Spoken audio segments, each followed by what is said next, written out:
What is up guys, Dan at the side. So in this video, I'm going to show you how to update Windows 10 with your update assistant. So let's get started.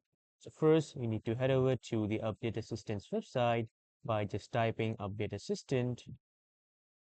And after typing, you will see this first official website of Microsoft support, which is the Windows Update Assistant. Click on this, and after clicking on this, here you will see the Windows 10 option.